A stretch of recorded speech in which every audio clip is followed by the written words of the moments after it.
to take action. Now, none of this would be possible today without the help of you guys. We are a non-profit organization, so that means your visit alone helps us with our mission to end extinction.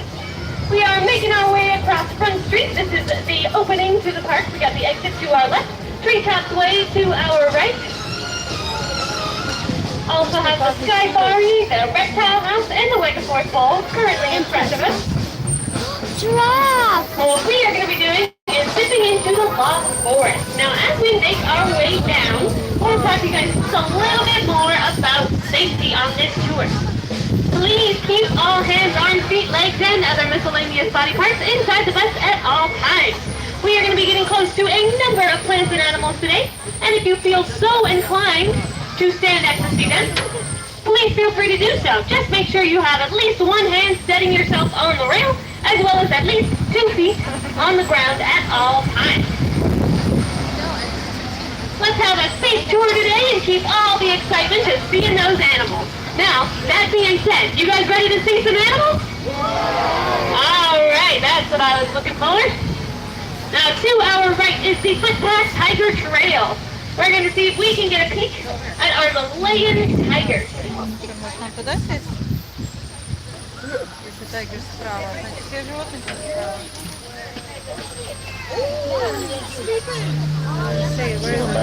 Far back. Sleeping.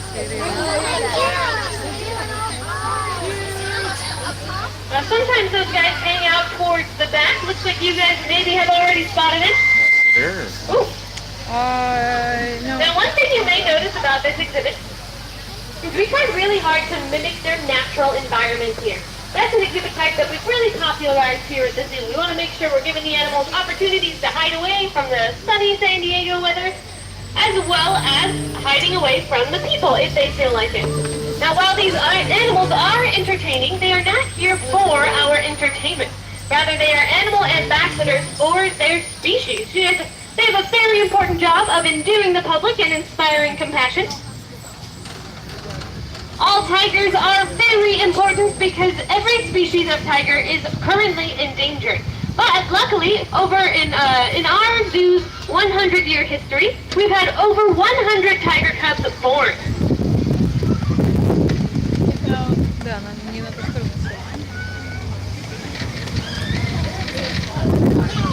Now, coming up to our right, this is Hippo Trail. Hippos spend about 14 to 18 hours a day completely submerged in water. So we plan their habitat accordingly. Makes it a little trickier to see from this tour, because we have that great underwater viewing. You can kind of see some great rocks from here. One thing we can see, though, if you look beyond the hippo enclosure, you'll see our okapi exhibit. Those are those giant brown-looking horse animals with the black and white stripes down the back leg. Getting a great view of the business end of one okapi right now. Now, based off of looks, what do you guys think they might be related to? Go ahead and yell it out. Zebra! That's what everybody says, but you know what? Everybody is actually wrong. That was a trick. So, their closest living relative is the giraffe. You can't see from here, but they do actually have a long left tongue that stretches about 15 inches.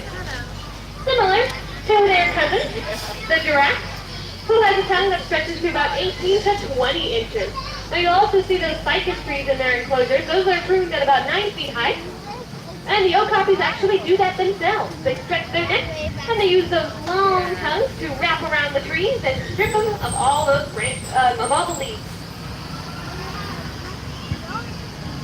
Now another thing that we've popularized here at the zoo is what we call behavioral enrichment, which is kind of like a fancy term that means we give them activities throughout the day that's going to keep them mentally and physically stimulated. Different types of enrichment include food. We can hide treats throughout the day in their enclosure, make them find it. Some of our cats love different smells, and we're getting a great look at some enrichment types in the Allen Swamp Monkey exhibit. Looks like we have one little guy right in front of us. This is the Allen Swamp Monkeys as well as the spot-nosed women. Now you can see they have hammocks, they have ropes, toys, tree houses, all kinds of things. That's because monkeys are very agile, so we want to make sure that they have an outlet for all that physical energy that they have. Enrichment is always changing, and it is different for every animal. That's why we make We take the time to get to know all of them on an individual level, and then the keepers will decide what would suit them best. And it definitely has great benefits for the animal welfare here. Another type of enrichment is smells. Animals like our big cats, they have an excellent sense of smell. So an easy way to enrich them is just to give them different things to smell throughout the day. Like here our tigers, their personal favorite is Chanel number 5, that perfume. Now to our left you'll see our African marsh exhibit, home to many of our exotic birds, the giant pelican being one of my favorites. Also to our right, if you guys look straight up, that is the Eagle Bridge. Shows you lots of our birds of prey. Now also to our left, you'll see we just passed that blue bus. That is parked right in front of a yellow kangaroo sign. Now that is one of our kangaroo buses. You can see the main difference, they look exactly like ours, but the main difference is there is a yellow kangaroo sign in that front window. And they also act a little bit differently as well. So this, what we're on right now is the guided tour. It's about 30 to 40 minutes long. We cover about 65% of the zoo, and it's a continuous loop. You guys are stuck with me the entire time. Now on the kangaroo bus, that's going to act a little bit more like your city bus, taking you from point A to point B. So if that interests you, I'll point out all 4 of the stops that we have here on this tour. All you have to do is wait at one of those stops, show your ticket, and hop on board. Now, to our left, you're going to see the very exciting California Route 163. But if you were actually to take that 30 miles north, you would end up at our sister park, which is the Safari Park. It's about 20 times the size of this 100-acre zoo property. It also has a wide-open antelope exhibit. Now, speaking of antelopes, to our right, you'll get a peek at our grumpy zebra, as well as the world's largest antelope, the giant eland. And we also got some lesser kudu and Thomas gazelle.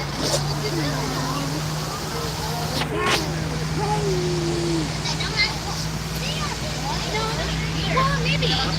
See, can we see? Where's the dining table? Oh my God! You did see? Yeah, look at the wheel. That's the wheel, boy. Oh yeah. Let's do it.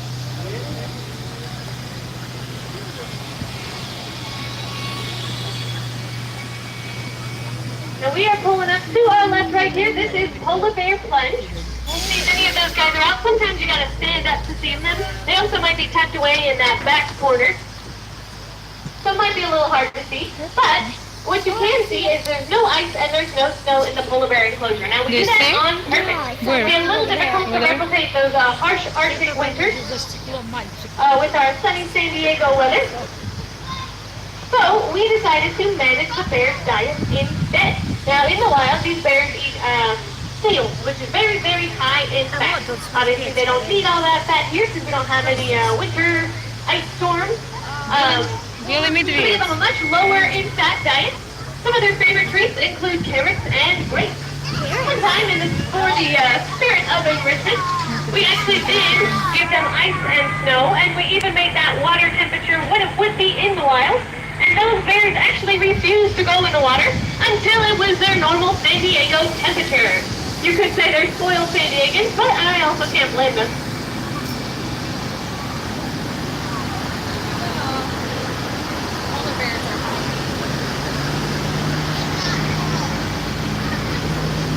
Also to our right, we got some more antelopes coming up. We have the Bontabak, the giraffe neck giraffe, the yellowback tiger. Now antelopes have a very important role in their ecosystem. These guys are grazers that are going to eat the grass and they're going to eat the trees.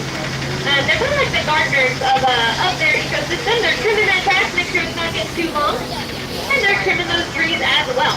Now in the wild, wildebeest and zebra, those guys like to stick together. And they'll stick together in herds of over 1,000. And that's partially for protection, but it's also because of the food that they like to eat. Now they both love the African savanna grass. However, they only eat specific parts of the grass. So the wildebeest will rip out the grass from the bottom and only eat the bottom of the grass, and that's it. They'll just leave it. The zebra will wait for the wildebeest to rip the grass out, and then they're only going to eat the middle of the grass, and then they leave the rest. And that's very interesting to think about, considering the top of the grass plant more grass. So nobody taught these animals how to do that. This is just what they naturally do in the wild, and yet they are planting grass at the exact same time that they are eating grass. Now that's just one of the amazing ways that nature just naturally replenishes itself.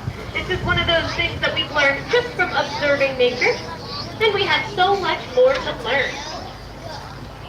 What we just passed behind us was the Sky West. This is the furthest point back of the zoo. If you wanted a quick 4.5-minute ride back to the front, all you'd have to do is hop on board.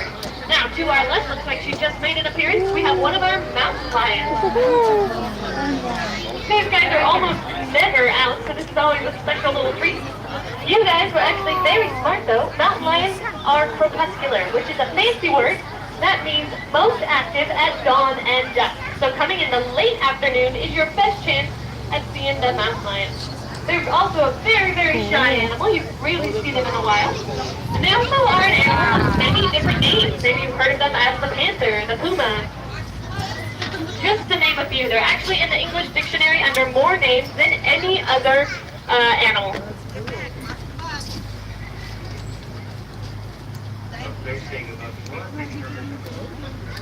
Also to our right, we have the 4D Theater, currently showing Smallfoot and Rio. To our left, Kangaroo Bus Stop number 3, the closest bus stop to the polar bears. And the Sky.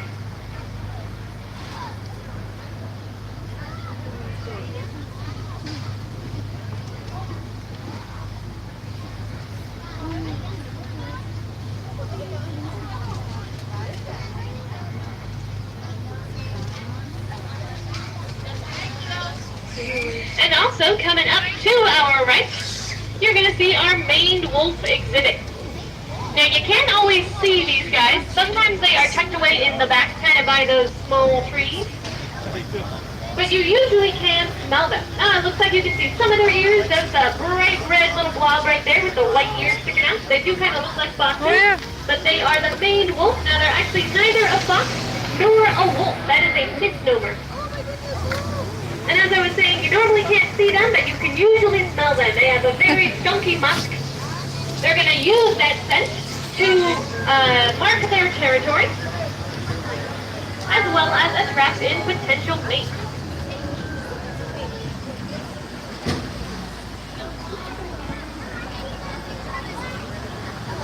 Now we are now entering my favorite part of the park. This is Elephant Odyssey. It is a great look at what the world around us today would have looked like 12,000 years ago. Now to our left, we have our little rock hyraxes. These guys are super, super cute. They look like fuzzy little potatoes. And to our right, this is our African lion exhibit. We have two brand new lions. I don't see them right now. They might be in the indoor section of their enclosure. But you can always come back to Elephant Odyssey on foot to get a better look at them.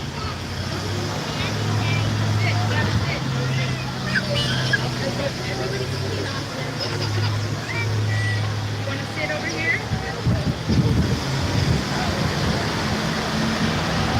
Oh, elephant! The elephant! Is it slow down?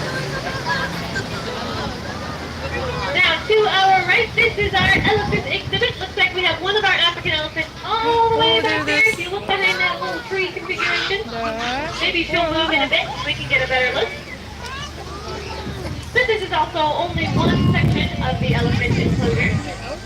And you can see right there, you can see those rocks. Yeah, so we have 4 of them here. They're all female. And our youngest elephant is 39 years old. So all of these ladies are well past the breeding age. So this is kind of like an elephant retirement center for them. You can also see from here they have those giant towers in the center of their enclosures. Those are called utilitries. And utilitries are great outlets for enrichment. You can see the keepers have already rigged up some, there's like a barrel with a rope and a ball. Now those probably are going to serve kind of like a puzzle feeder, like what we would use for our dogs.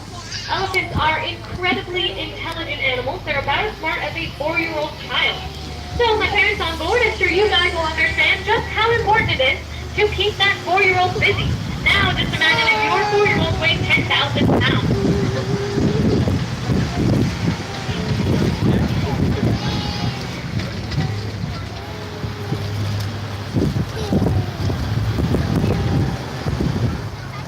Now this is the elephant care center that we've just stumbled upon. It has remote control doors, built-in scales, and that's where these ladies are going to go to get their pedicures. The elephant care center, you can see it has those giant protective bars. They might look a little intimidating, but that's all just for safety protocol. We do have protected contact here. That means with the predator animals and the large animals, you'll never have the keepers in with them at the exact same time. Now that's for the safety of the keepers as well as the animals, and that's something that we popularized here at the zoo.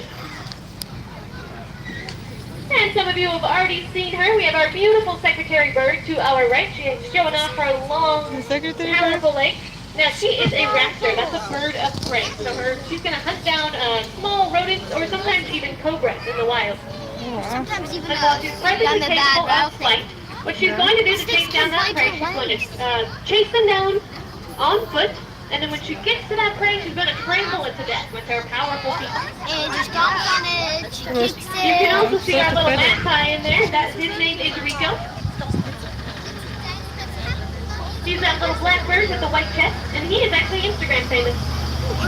I know, you guys can check him out. You've probably already seen it.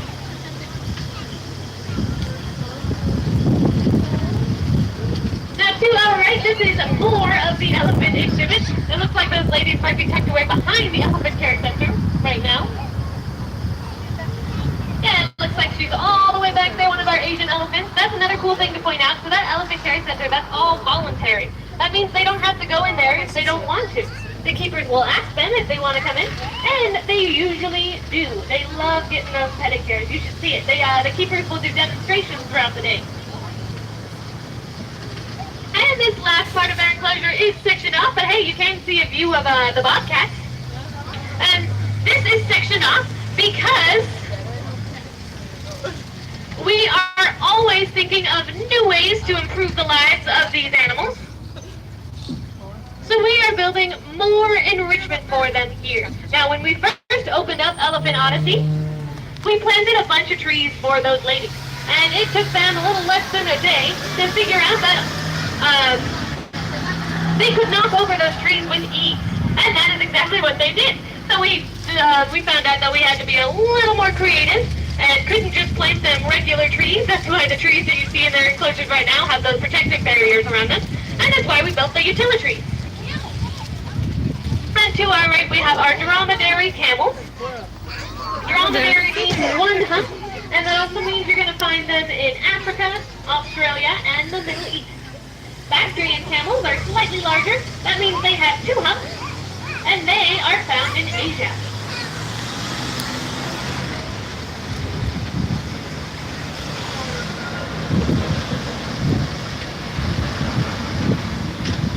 Coming up to our right, this is our California condor exhibit. You can see both of our boys on top of that tree right now. Look at this. Now, the California condors have a near and dear place in our hearts here at the San Diego Zoo, so I'll tell you a little bit more about what makes this bird so special. Now, back in the 1980s, there were fewer California condors in the world than guests on the lower level of this bus. And the lower level of this bus only fits 38. So let that sink in. These guys were on the brink of extinction. So the San Diego Zoo saw this, and with the combined efforts of the safari park and the zoo, they were able to collect all of those birds and get them away from their immediate threats, which was habitat destruction, poaching, and lead poisoning.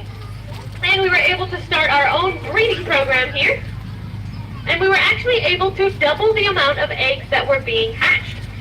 And after that, we were even able to successfully release a lot of those birds back into the wild. Now, because of those combined efforts, we got from that number 22, that's how many were left in the 80s, we got that number all the way up to over 450 California condors today. And the best part about that is more than half of that number are flying free in the wild. So that was a huge, huge win for us here at the zoo. The best news of all is those birds that are flying in the wild, those guys are reproducing on their own, and they're entirely self-sustaining. They need no human intervention. So they're getting their numbers up in the wild, and we're still getting their numbers up here in zoos. So this was obviously a big win for us here. We are still fighting for these birds, doing everything we can for them. Remember, your visit alone helps us with our missions to save wonderful animals like these birds. And if you guys want to do more for the California condor, an easy way to help out this bird is picking up trash. These guys are scavenger birds. They're going to eat everything that is left behind. They're kind of like the cleanup crew of their ecosystem. And it's great for disease control. These guys are going to eat the leftover animal bones and everything. They don't hunt, they just are scavengers. But sometimes they'll send that candy bar wrapper or some food. Plastic is obviously detrimental to their health. They're not made to digest it, as none of us are.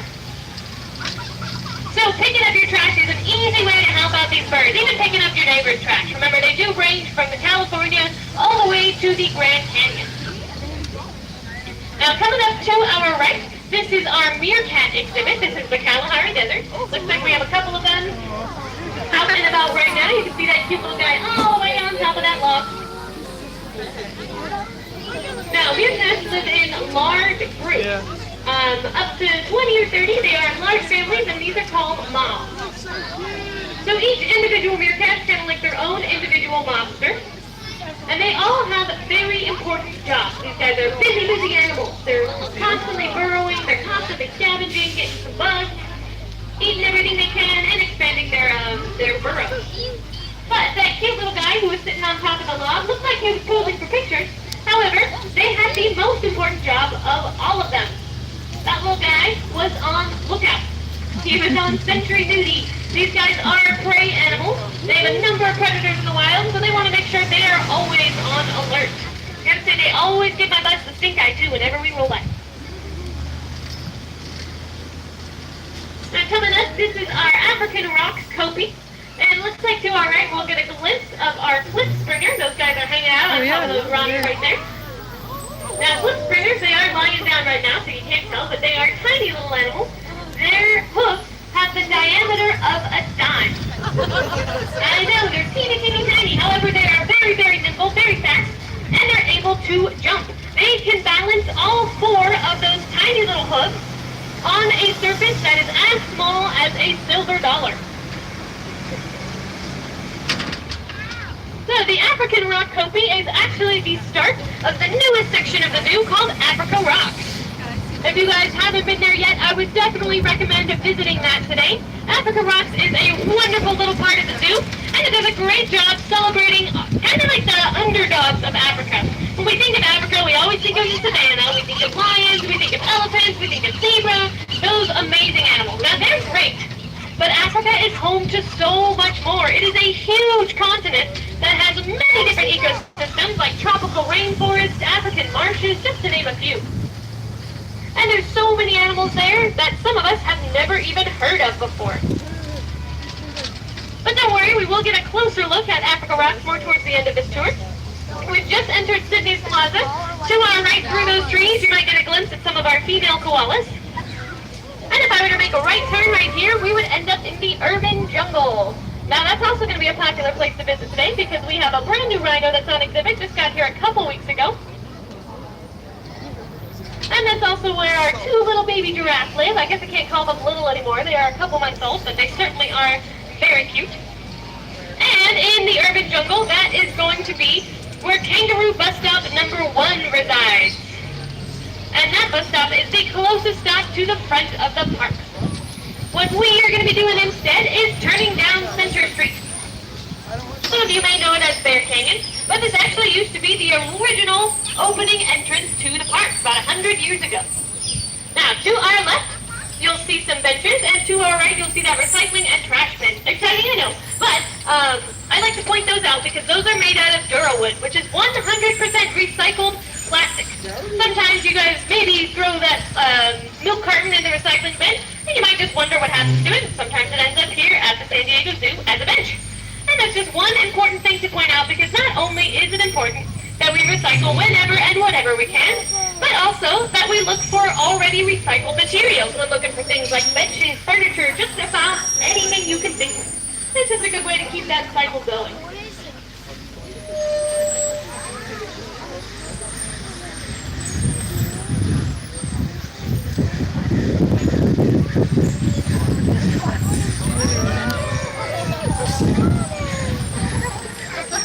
To our right, this is our grizzly bear enclosure. Looks like out and about right now. We have two brothers here to and Montana. Don't worry, I'll pull alongside. We'll make a quick little stop so you guys can get all the pictures you want.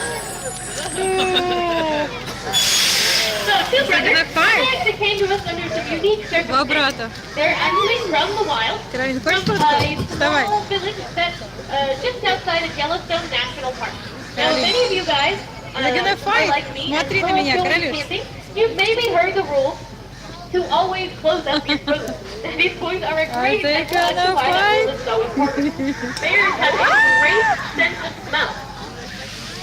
So when you don't close up your food properly or when you leave it in your tent, that's going to attract bears to your campsite. That's what happened to their mom. She was attracted into a campsite. She actually followed those campers all the way back to their local town, where she learned about dumpster diving. And we're going to follow these guys to the lower half of their enclosure. So she learned about dumpster diving and all those great little treats she could find in the dumpster, like donuts and pizza. Now, obviously, that has no nutritional value for bears, so we don't really want them eating that. And it looks like they're going to try together. Слайм так, да, в Well, бэты maybe играют. not that. В догонялки играют, It looks like they are having quite a time right now. So anyway, so her mom, their mom, took up on dumpster diving, and that is actually what she ended up keeping her boys had to do as well, instead of foraging through the forest like bears are supposed to do. So anytime you get a large predator animal like these guys, this is the world's second largest bear, anytime you get an animal like them close to people, that's obviously going to be very dangerous for the people and very dangerous for these animals. And they're giving you a great look at just how big and just how powerful they are. Now these guys were relocated many, many times. They kept bringing them back to the forest and they kept finding their way back to this town. They kept wanting to dumpster dive and they wanted to be around the people because that's how they were raised with their mom. So instead of taking a more permanent and harsh solution for these bears, the San Diego Zoo was more than happy to welcome them here. Obviously, they are living it up right now. I've never seen them with this much energy, but they serve as great animal ambassadors for their species, and they're also a great reminder as to why it is so important to close up your food when you are camping.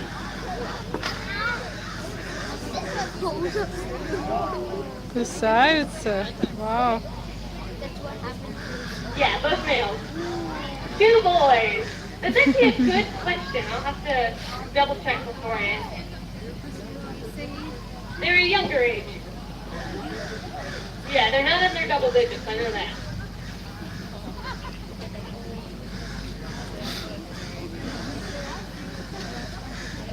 Alright, you guys, if you are soon enough, just hold on to something. We are going to keep on rolling down this hill nice and slow. That was the most excitement I've ever seen from those two boys. So hopefully you enjoyed that as much as I did.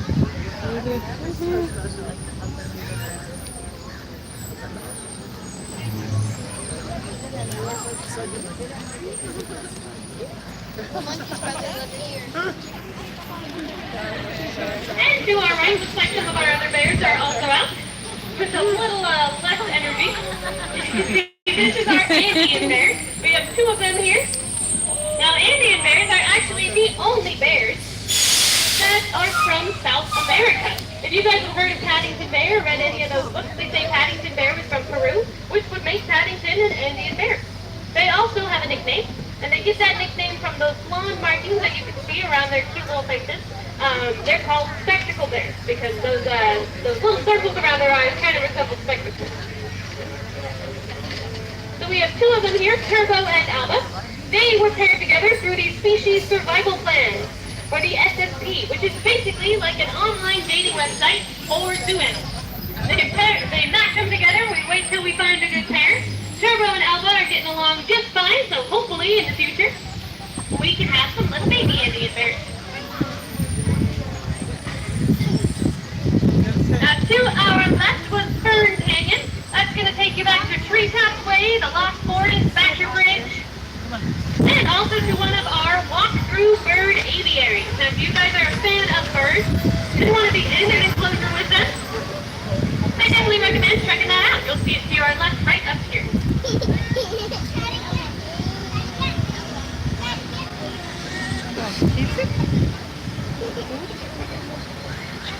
Тоже, наверное, птица. Все сетка дотянута, да.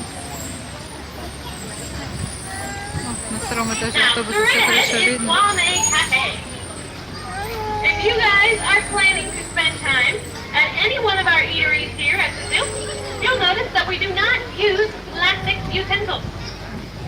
We found a biodegradable alternative, and that is going to be huge. That's definitely something that we want to stress here, because as a society, we really need to start lowering our plastic intake, because plastic can take up to and over than 1,000 years to even begin decomposing. It is detrimental to many environments, ecosystems, a lot of the animals and plants that you've seen here today, and even ourselves. It is just not good for us at all. So we definitely want to start lowering that intake. And the easiest thing to do is stop using those single-use plastic spoons. We don't need those, guys. There are so many alternatives out there. And one thing that's worth it to point out is we as consumers have the power. We dictate what these large corporations are going to be putting their money into.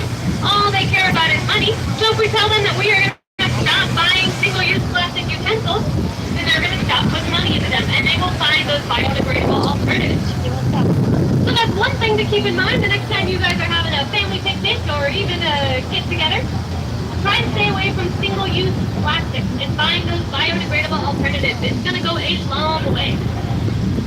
Now, we just passed the penguins. Looks like a lot of them were tucked away for the day. This is the start of our Africa Rocks exhibit. Looks like we have a little show to our left, so I'll give them the stage.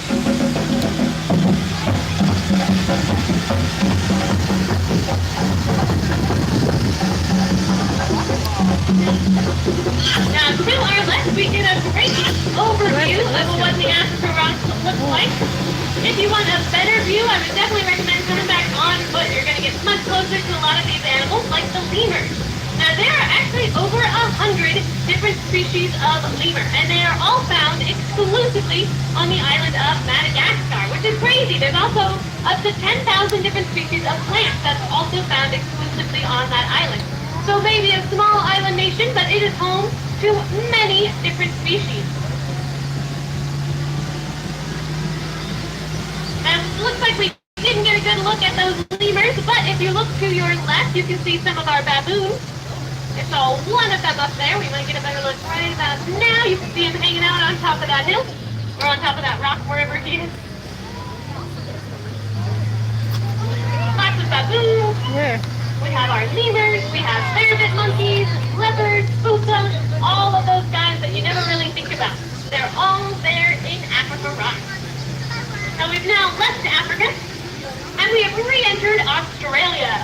So this is our better look at some of those koalas.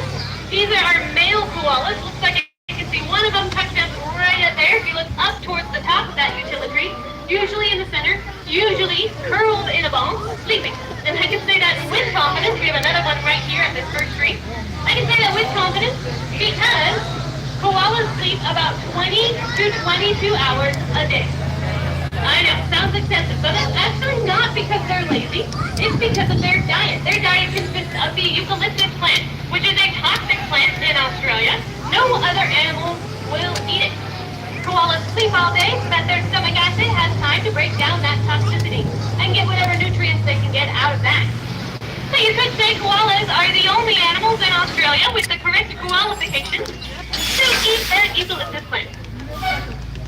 Koalas are marsupials. Another pop quiz for you guys. Most marsupials are found in Australia, but we do have one marsupial that is found here in North America. Does anybody know what it is? Aha! It is the possum. So it's actually the opossum with the O in front of the P. A possum is a different species. They are marsupials. Those guys are found from Brazil.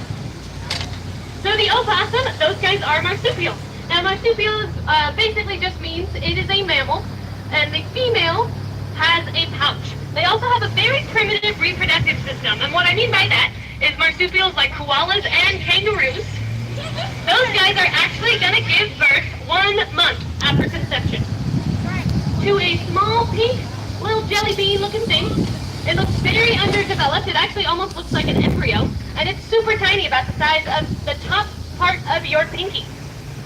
Now, the second that little baby is born, it's going going to start climbing up the mom. She's going to lick a saliva trail into her pouch.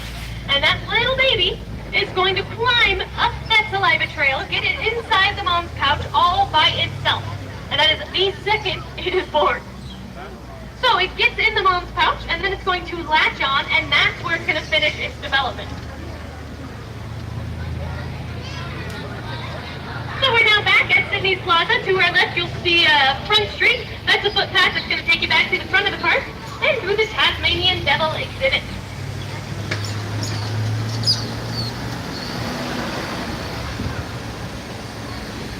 Now, as we conclude our tour today, I want to thank you guys again for joining us. Remember, we are a non-profit organization, so that means your visit alone helps us with our mission to end the extinction of all of the animals and the plants that you have seen here today.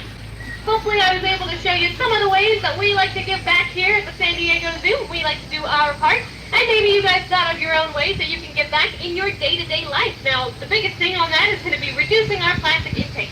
But there's so much we can do, and if you guys want to look for more ideas to get inspired, you can visit the website endextinction.org. So I'm going to be pulling alongside this unloading dock here. I'll let you guys out on the bottom first, then run upstairs to get you guys out of the sun. Karolюшка. Once again, my name is Danica, and be sure to give yourselves a round of applause today as we conclude our tour, because today you are a hero for wildlife. So thank you again, and I hope you have a great rest of your day here at the world famous San Diego Zoo.